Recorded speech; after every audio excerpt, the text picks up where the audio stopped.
Hello， 大家好， Hello. 又係新鴻基小方啊。OK 嚇 Hello， 大家好。嗱，今日我特登過嚟咧，因為我一直都有介紹你哋新鴻基啦。係。從你起緊樓到而家現樓啦。OK 嚇，咁啊，亦都我哋好多我哋之前幫我哋個顧客都入住晒添啊。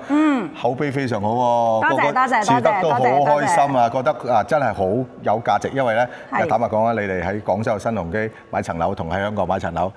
你唔好話10倍都有7、8倍嘅 ，OK 嚇。咁但係就物有所值咯，講啦嘛。嗱，今日我點解過嚟揾小方？因為咧又有最新嘅消息啦，交通更加便利啦。小方，最近我哋就多咗好多。你知唔知而家最近係一個華僑會嘅潮啊？即係因為聖誕節新年啊。咁好華僑咧又會放假翻嚟啦，就好多就都會嚟睇樓啦。咁啊，甚至而家係最近都係一個華僑嘅回流潮啊。因為我諗好多其他外國可能而家好多都比較亂少少咧，比較關注中國嘅，比較關注中國啦。尤其是咧嗱，美國有一個網紅嚟咗啦，最近台灣都有一個網紅館長嚟咗啦，咁啊將我哋內地嗰度發展啊嗰啲最先進嘢咧，就全部呈現喺所有全球華人嘅眼前。咁大家都大家就知道，哇！原來而家中國咁進步，同埋尤其是啲樓咁靚嚇，咁所以咧就最近都好多我哋都好多台灣客過嚟諮詢同埋買樓嘅 ，OK 嚇。咁嗱，我可以同大家華僑或者我哋嘅台胞咁講，其實咧我哋華僑同埋台胞其實咧廣州好多以為廣州係買唔到樓嘅，知唔知啊？因為以前廣州係限購㗎，係冇錯。以前連我香港都買唔到嘅嚇。咁我而家正中講緊啦，如果大家係華僑或者台胞，而家咧廣州係完全開放晒政策，因為點解以前會限購咧？因為廣州係省。人口多係嘛，同埋廣州同埋深圳特區呢兩個大城市咧，喺廣東嚟講咧，以前一路都係限購嘅，即係我哋香港同埋一啲華僑等等咧，係冇得買樓嘅 ，OK。但係而家咧，政策已經係改晒啦，好歡迎大家我哋同胞、我哋嘅台胞、我哋嘅華僑咧，好歡迎，無論邊度嘅華僑，好都歡迎大家。過嚟而家完全係可以買物業嘅，冇錯，甚至乎可以做按揭添。係，而家按揭可以做到幾多啊？其實都係享受翻而家現時我哋本地廣州人嘅政策啦。咁啊都係歡迎香港同埋台灣啊、澳門嘅同胞翻到嚟我哋廣州呢邊去置業啦。咁而家嘅話咧，我哋廣州嘅首套嘅話咧，或者係我哋嘅一個華僑同胞都可以享受我哋廣州人本地嘅福利，可以享受我哋政府嘅政策啦，係15%就可以上車㗎啦。即係100萬俾15萬啫。冇錯，咁啊利率嘅話咧，仲要可以去到3.0嘅一個數據。如果大家係華僑咧，真係好抵嘅。你外國咧即係貸款咩利息，大家自己都知啦嚇。我相信最近都係最平㗎啦嚇，以咁多國家咁多城市嚟講嚇，咁所以大家過嚟置業咧，真係相當好時機。同埋而家你哋個盤已經係現樓啦嚇。全現樓仲有一個利好嘅消息咧，呢個就係新鴻基嘅實力嘅展示啦。咁我哋而家現時唔單止係現樓啦，即買即住，仲要咧已經係可以馬上辦我哋嘅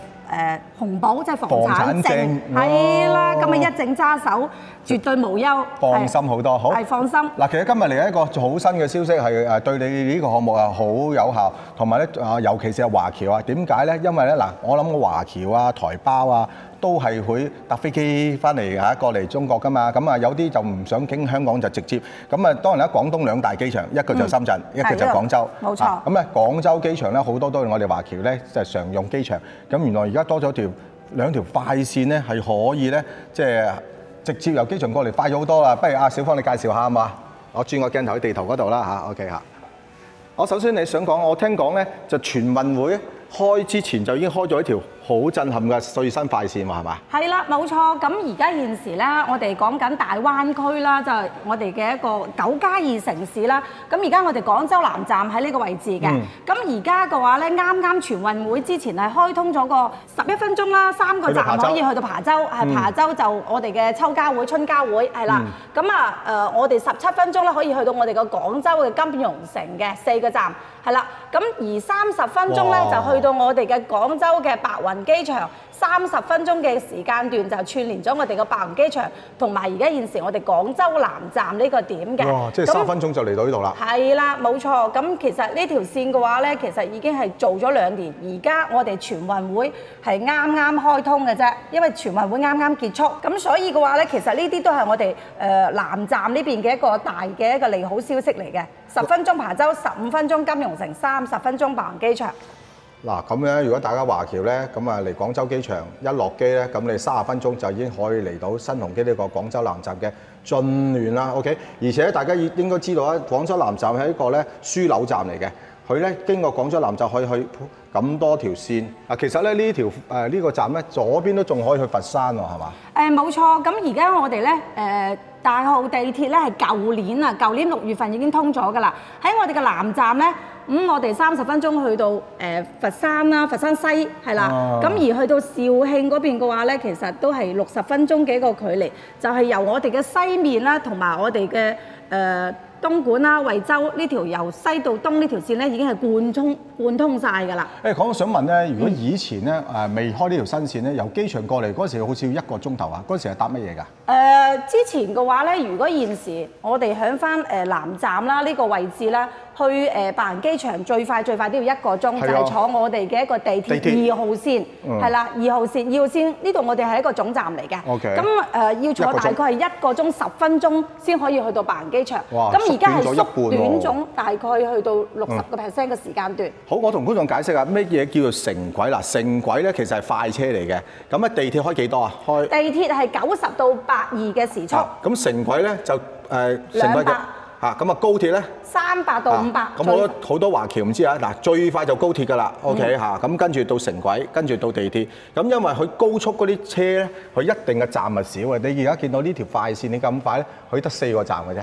其實即係3個站即係連埋本身個站。咁所以點解咁快咧？咁仲有喎，其實除咗呢個搭呢個城軌之外，車亦都多咗條高速公路喎。OK， 係啦，呢個都係東南快線，你解釋一下。其實咧呢條線路咧，其實會係喺廣州會有個我哋嘅珠江啦，咁呢條線咧其實係一個過江隧道嚟嘅。好似我香港海底隧道咁。冇錯。咁呢條線咧其實喺我哋嘅海底度去做咗個我哋嘅隧道，通往咗我哋個海珠區。咁而家我哋原先未通之前咧，我哋揸車啦，呢個係揸車嘅路面嘅一個嗰個數據嚟嘅。咁如果係揸車咧，最快都要去到30到40分鐘。咁呢條線海底隧道開通咗之後咧，我哋15分鐘去到老海珠，係啦，20分鐘去到我哋嘅越秀區，30分鐘去到天河，係打通咗我哋嘅任督二脈。即係到時我住喺度咧，我打個滴滴，15分鐘去到廣州海珠，越秀30分鐘到天河，哇！真係匪夷所思喎嚇 ，OK 嚇。係冇錯。新好消息嗱，咁樣咧，我啲新觀眾啦，嗱，你哋新鴻基呢個南站有幾咁勁咧？我可唔可以咁講？全廣東都算係新鴻基最大嘅 project，可唔可以咁講啊？因為成200億，我聽講係嘛？係冇錯，呢個項目咧，其實係我哋公司重頭。對於大灣區嘅話咧，我哋9+2城市，而家除咗我哋香港第一座 ICC， 而第二座嘅話咧，就係我哋大灣區選址喺廣州南站去佈局。第二座 ICC 喺廣州。唔係，係啦，佈局嘅全球我哋新鴻基旗下第5個 ICC。第5個。咁係對標住香港西九龍 ICC 去做嘅。咁你會見到啦，白色睇呢個係廣州南站。咁香港西九龍嘅 ICC 係1支樓，咁我哋1支寫字樓。咁而家我哋呢邊嘅話咧係有9支寫字樓，係啦，有13萬方嘅商場。咁呢個商場嘅話咧，更加係對標住我哋國內咧係唯一一個高鐵同埋我哋嘅商場係做咗個無縫連接呢個設計，係國內係唯一一個，係啦，紅線貼紅線。廣州南站呢度一出到嚟嘅話咧，就同我哋新鴻基嘅一個商場係做咗個無縫連接嘅，呢個係一個超難度嘅一個工程嚟嘅，係啦。咁而並且咧呢邊會有一個5星級嘅酒店啦，5棟200平方起嘅大平層公寓。咁所以嘅話咧，其實呢一個項目嘅話咧係公司重頭嘅一個 project 嚟嘅。整個發展要幾耐啊？呢個發展時間段嘅話咧，完工段大概喺2029年會全線完善。咁呢一座嘅話咧，係明年嘅第3季度咧就已經係開始營業㗎啦。呢座我見起緊啦。起緊封咗頂㗎啦。係啊，封咗頂咯，見到。冇錯，明年就已經係可以體現到我哋嘅商業同埋寫字樓。所以堪稱咧，我喺封面字係10倍嘅香港 ICC， 就喺廣州呢度插旗。係冇錯，我哋好值得期待嘅第2個地標嚟㗎啦。嗱，新鴻基起靚樓係出名㗎啦，咁啊我都拍過好多次啦。咁啊，你哋嘅裝修標準啊，各方面都係哇 very good 嚇，唔會比香港差嚇。OK， 咁啊好啦，現實啲咁講啦，我好多觀眾都問緊啦，我呢個 ICC 咧，我想買樓，究竟有咩選擇咧？咁啊嗱，首先我哋見到啦，我哋呢一個位置嘅話咧，其實我哋大概係有13伙嘅住宅嘅，有13伙，係離我哋嘅嗰個南站高鐵嘅位置啦，非常之宜居嘅一個距離。係有而家現時現樓見到亮燈呢啲咧，就全部都已經起晒出嚟現樓嚟㗎啦。咁而且佢新鴻基咧本身有村巴，好似喺香港咁有村巴，幾多分鐘一班啊？你哋？週末係半個鐘。半個鐘班嚇，咁喺個南站一出嚟佢已經有個巴士站喺度嘅。OK， 咁啊大家去搭佢嗰啲村巴咧，咁啊仲快啦，幾分鐘啊講緊，就已經翻到好遠㗎啦嚇。3分鐘嚟到我哋嘅 B 區，係5分鐘嚟到 D 區，咁所以呢啲其實都係一個非常之速度嘅一個距離嚟。麻煩你介紹下呢個屋苑咧嚇。係咁 OK，咁你會見到啦，亮燈呢度已經10棟樓咧，已經係現樓。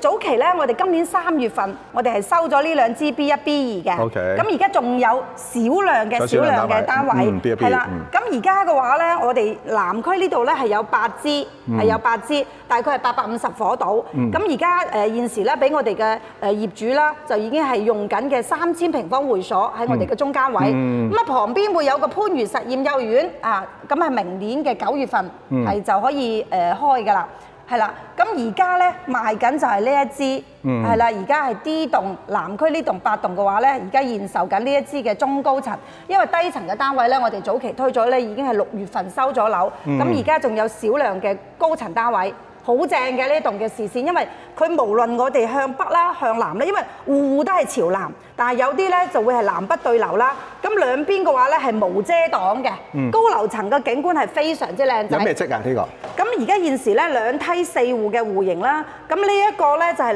0102鏡面嘅95平方，即係1000尺到嘅3房大主套。OK。咁中間呢一度嘅話咧，會係我哋嘅1300度啦，1300度嘅一個4房單位，4房純南北對流，純南北係啦。咁而呢一邊嘅話咧，就會係我哋嘅樓王單位，1700尺度嘅樓王單位。都走貨啊，1700係嘛？係1700尺。幾多房啊？呢個係4房嚟嘅。4房嚟嘅，哇！大4房。冇錯。咁啊，等間可以上去睇下我哋而家現時有一個放咗原裝嘅一個新嘅示範單位。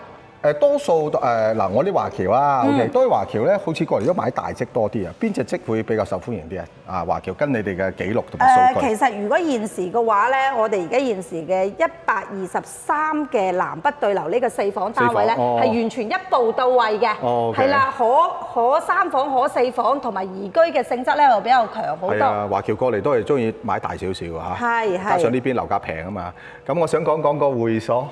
咁會所你哋嗱，我而家本身呢度就會所啦，佢會所好靚㗎啦。咁我唔再拍㗎啦。咁我之前咧，我將條片擺喺右上角，大家去個會所咩健身室啊、游泳池。咁嗱，佢而家泳池有幾多個啊？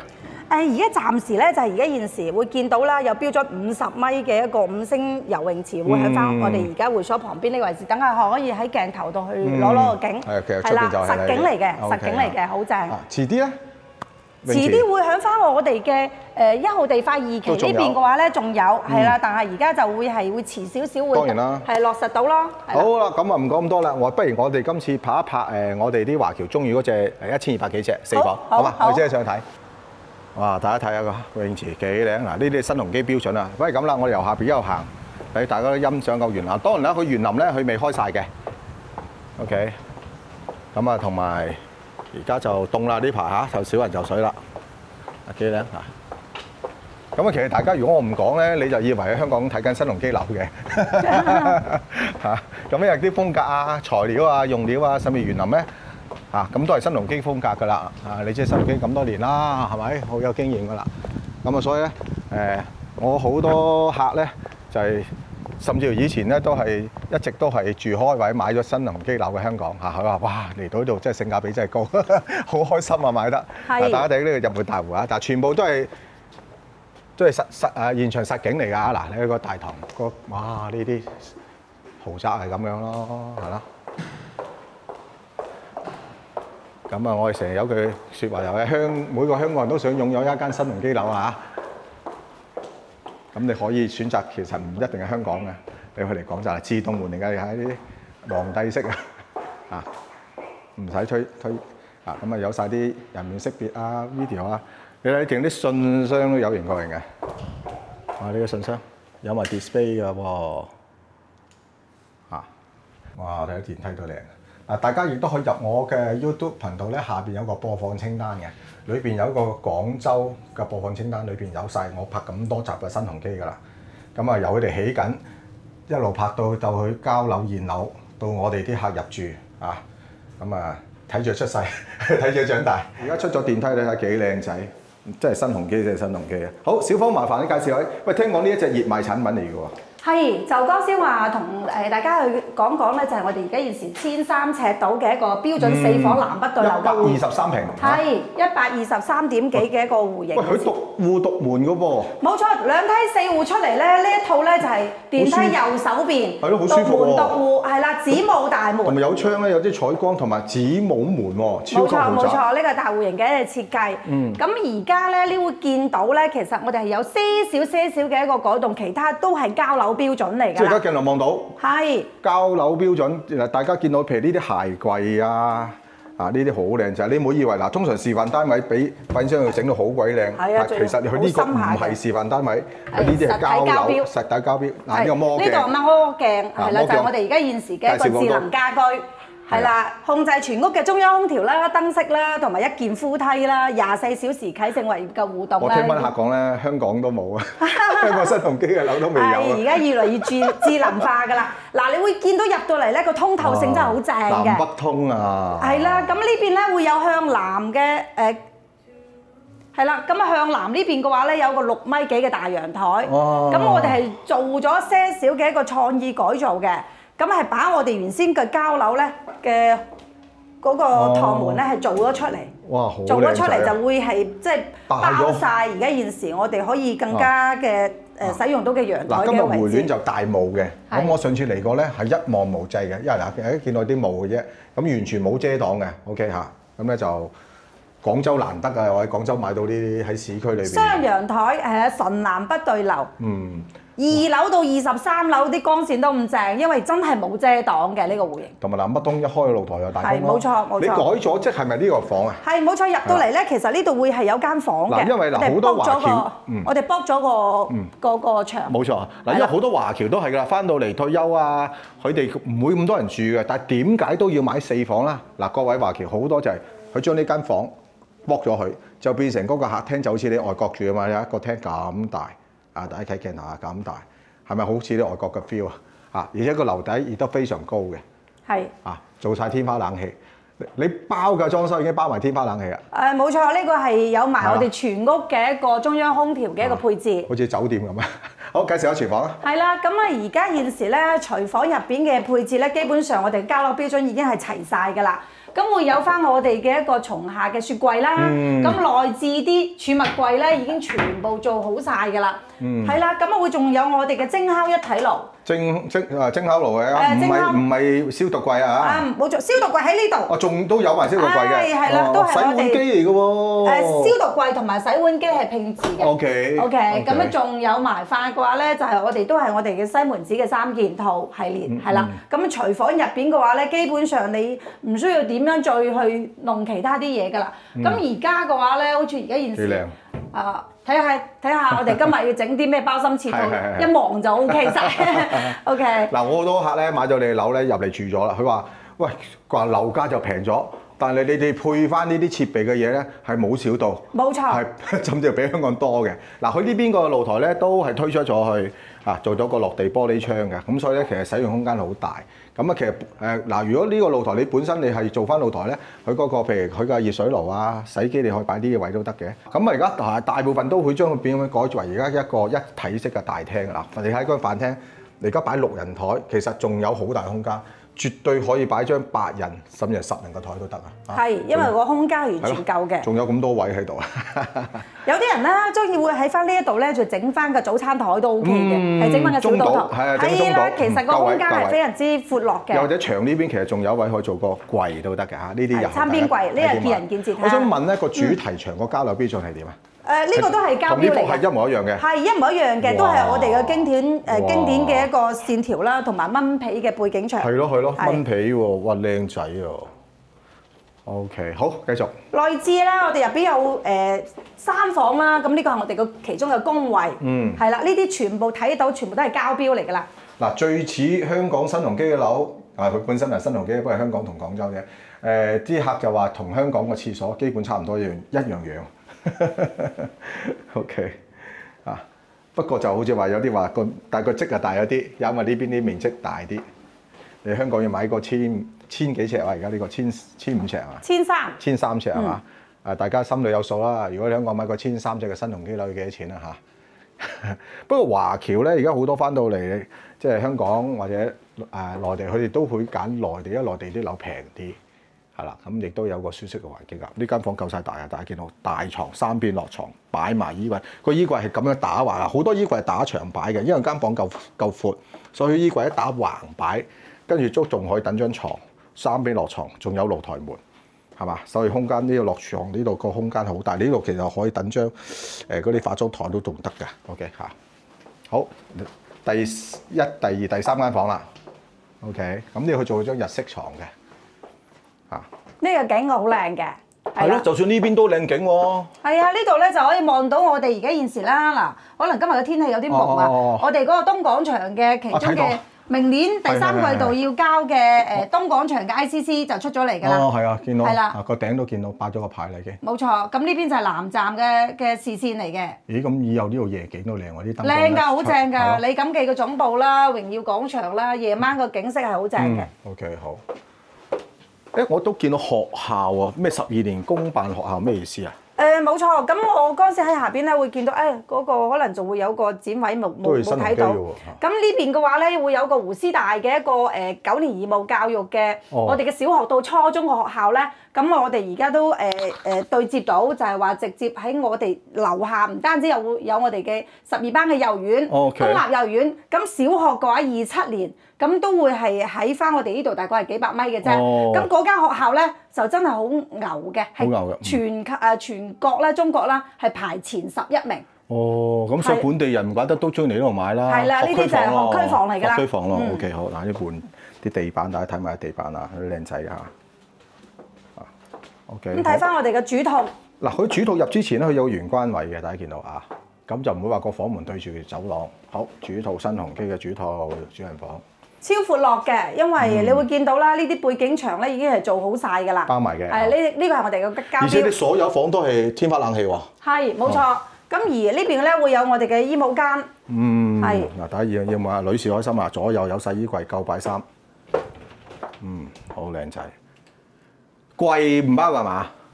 交標嚟㗎。包埋啊。係，冇錯。然後咧，佢仲要做埋佢嘅雙門嘅展示。咁一拉翻咧，其實好立體感嘅，係啦。去廁所又唔會話嘈到人啦。冇錯，冇錯，冇錯。好貼心呢個，做埋好啊，都唔使自己再搞。非常之歸一。係咯。同埋啲顏色啲配到一模一樣嘛。標準新鴻基洗手間。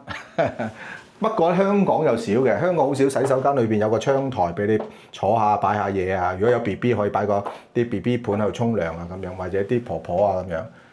咁咧，內地嘅樓就好多有呢啲標章，標章係唔計面積嘅送，即係你個標章送俾你嘅啫。冇錯冇錯，係唔納入嗰個房本面積。我呢個主人房拍近啲鏡嗱，大家去睇下呢啲材料等等係咪同？如果你不嬲係新鴻基嘅擁躉 fans，你應該睇開佢啲樓嚇，你應該就熟口熟面㗎啦，全部都係靚嘢嚟嘅。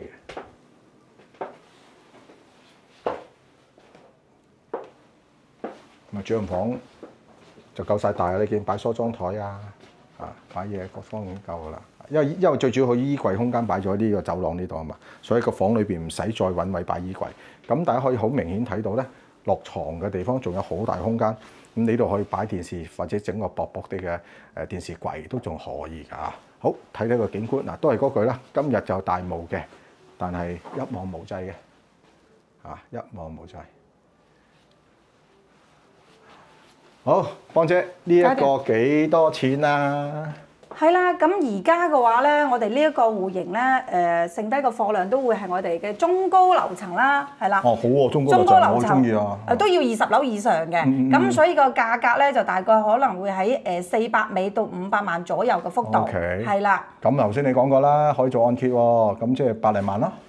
其實唔使嘅，70零80萬到就已經可以上車我哋呢一個戶型，係啦，配置埋啲簡單嘅軟裝就拎包入住。拎包入住 ，OK， 非常非常好。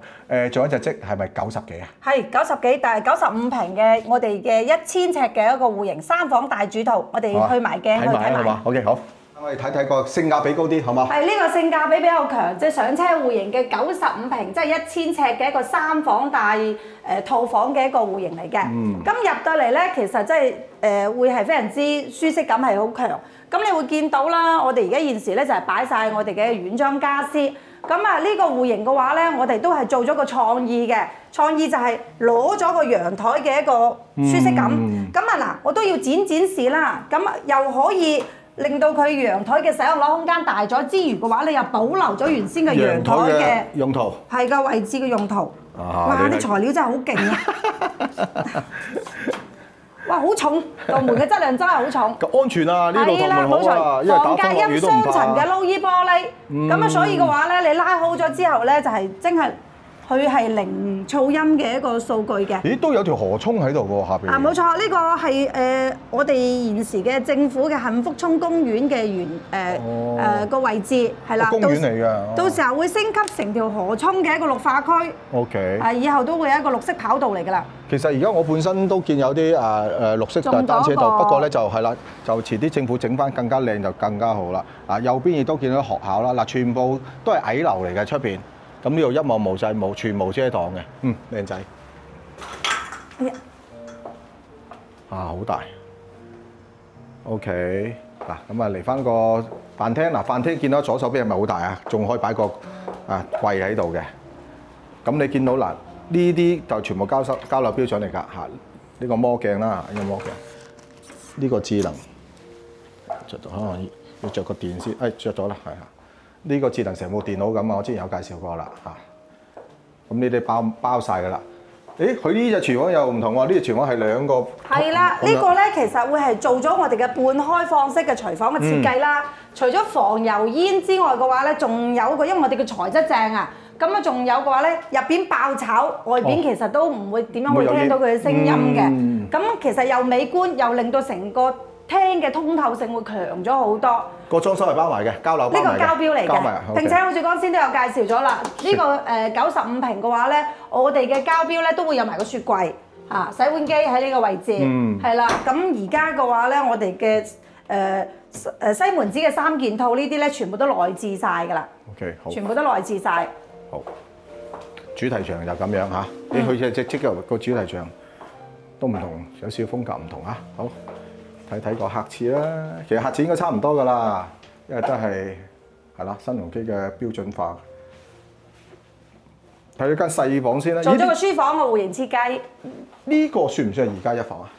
唔算，因為新鴻基咧就好實在嘅，實打實嘅一個空間嘅交標。咁但係咧，你會見到呢個窗台呢個位置咧，佢係冇計入嘅一個房本嘅面積段，所以其實咧。我哋而家現時擺設咧就係做咗個書房，但係如果係你話係想做3房嘅設計，即係呢間咧可以做翻個1.2米床，做咗個日式床，呢度放翻個櫃，我哋嘅床頭櫃都可以去擺到嘅。哦，佢就偷咗呢個窗台係全部面積唔計，咁 L 型嘅窗台成2隻深嘅，呢個其實已經好大空間，所以咧你覺得間房就唔細啦。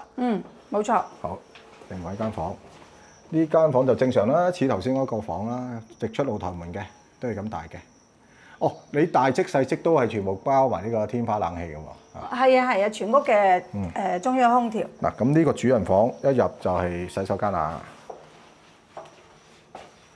呢個洗手間好光猛，因為個窗好大。呢個就冇窗台啦。都展示一下啦。好啊。都展示一下啦，就係話。你會睇翻啦，我哋為咗更多嘅私密度啦，都會有內置咗我哋嘅百葉窗。係啦，咁你平時你要去用緊佢嘅一個時候咧，你拉翻就 OK。因為咧，我啲洗手間咧，如果自己裝百葉咧，啲花灑啲水啊，成日灑到落去。係啦，咁啊清理就比較麻煩啲。你而家喺個窗裏邊、玻璃裏邊就完全冇呢個問題啊。冇錯。呢啲係用家嘅心聲。佢啲工藝係做到好細。唔錯。好，做主人房啦。係啦，咁你會見到啦，我哋嘅主人房嘅一個嗰個位置，我哋係做咗我哋嘅米八嘅大床，米八嘅大床。咁而家嘅話咧，呢邊我哋嘅一個雖然冇衣帽間，但係都係配置我哋嘅膠標嘅嗰個牆面櫃，咁都會有防夾手啦，同埋燈光嘅效果。呢個櫃包埋膠標嚟㗎。哦，膠標嚟㗎。真係拎包入住嘅咁，係冇錯，即係買床買 sofa 得啦。冇錯冇錯。好，咁啊呢一套細則啲幾多錢啊？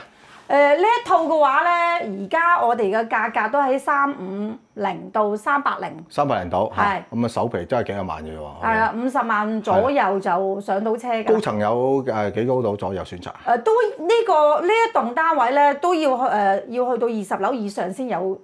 單位可以。呢棟係第幾棟啊？再睇一睇我觀眾。D1就第3棟。第3棟，D1第3棟。好啦，我如果嚟到咧，除咗呢兩隻職，仲有其他啲咩職咧？麻煩你講嘅。而家喺翻我哋B 區嗰邊嘅話咧，係我哋有啲細職啦。68嘅兩房，68都有，係68都有，仲有1兩套嘅。OK。咁而我哋嘅之前賣過嘅88方咧，仲有2套嘅高樓層嘅單位。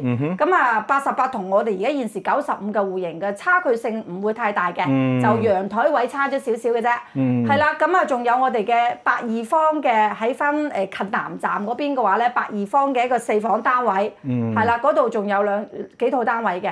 我知你有個超級豪宅，我上日拍過200幾嘅，仲有冇200幾平嘅？200幾平嘅話咧，係我哋喺我哋嘅頂福，係因為復式嗰邊嘅話咧，就仲有一套，仲有一套，係仲有一套，揾時間到時候再過嚟去睇睇。多謝小芳介紹啊，因為咧佢一路啲樓賣緊嘅嚇，咁所以有好多觀眾留言，哎呀，仲有咩職？我所以今日特登嚟咧，要揾阿小芳，你睇佢頭先記性幾好，日佢咧就記住咧，仲有啲咩貨賣㗎，因為全部都係現樓嚟嘅，咁啊真係新鴻基真係好嘅選擇啦。OK 嚇，好啦，咁啊大家華僑又好，我哋香港客戶都好，我哋台胞都好啦。嗱咁樣嘅因為睇新鴻基樓咧。